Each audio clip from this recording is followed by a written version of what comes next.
రేపు CA result day. అది foundation అయినా, ఇంటర్ అయినా, ఫైనల్ అయినా. ఒక విషయం చెప్పాలనుకుంటున్నా నా సీఏ జర్నీ గురించి. హానెస్ట్లీ నా రిజల్ట్ డే అస్సలు గుర్తులేదు నాకు. కానీ నాకు గుర్తుంది నా జర్నీ, ఆ స్ట్రగుల్స్, ఆ లేట్ నైట్స్, ఆ సెల్ఫ్ డౌటింగ్ మూమెంట్స్ మరియు చాలామంది అడిగిన ప్రశ్నలు. స్టిల్ డూయింగ్ సీఏనా, క్లియర్ అవ్వలేదా?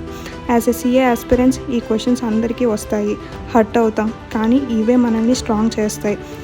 ఎంత హార్డ్గా జర్నీ ఉంటుందో అంత స్ట్రాంగ్ అవుతాం మనం. హోప్ని ఎప్పుడు వదలొద్దు. రిజల్ట్ కన్నా జర్నీ ఇంపార్టెంట్.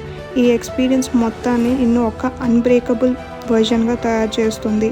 ఈ చిన్న ఏజ్లోనే ఫెయిల్యూర్స్ని ఫేస్ చేయటం, మళ్ళీ స్టాండ్ బ్యాక్ అవటం, ఫైట్ చేయటం, ఇదే మన రియల్ అచీవ్మెంట్. సో నీ స్ట్రగుల్ మొత్తానికి ఒకరోజు డెఫినెట్గా సక్సెస్ ఇస్తుంది. Maybe tomorrow, maybe later, but it will.